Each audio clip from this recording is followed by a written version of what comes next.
Hello ಎಲ್ಲ ಹೇಗಿದ್ದೀರಾ? ಎಲ್ಲ ಚೆನ್ನಾಗಿದ್ದೀರಾ ಅಂತ ಭಾವಿಸ್ತೀನಿ. ಇದು ಶುಕ್ರವಾರದ ವ್ಲಾಗ್ ಆಗಿದೆ.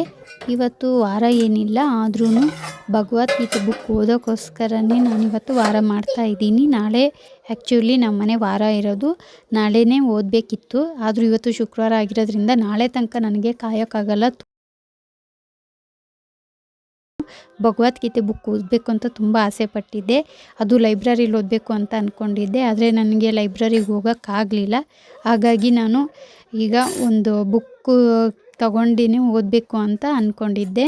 ಮೀಶೋದಲ್ಲಿ ನೋಡಿದ್ದೆ, ಮೀಶೋದಲ್ಲಿ ತುಂಬ ಕಮ್ಮಿ ರೇಟ್ ಇತ್ತು, ಮತ್ತು ಮೀಶೋದಲ್ಲೆಲ್ಲ ಸರಿ ಬರಲ್ಲ, ಬುಕ್ ಸ್ಟೋರಿಗೆ ಹೋಗಿ ತೊಗೊಬೇಕು ಅಂದರು ನಮ್ಮಪ್ಪ.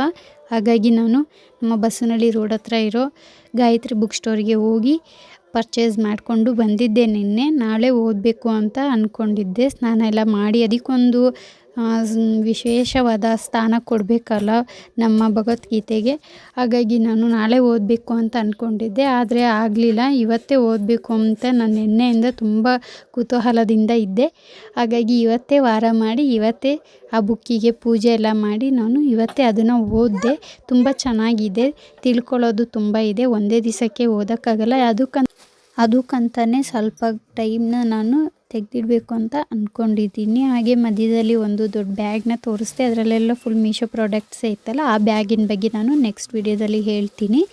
ಆ ಬ್ಯಾಗು ಏನು, ಯಾರ್ದು, ಏನಕ್ಕೆ ನಮ್ಮ ಮನೇಲಿ ಇತ್ತು ಅಂತ. ಹಾಗೆ ಯಾರೆಲ್ಲ ನನ್ನ ಚಾನಲ್ ಫಾಲೋ ಮಾಡ್ಕೊಂಡಿಲ್ಲ, ಫಾಲೋ ಮಾಡಿಕೊಂಡು ನೋಡಿ.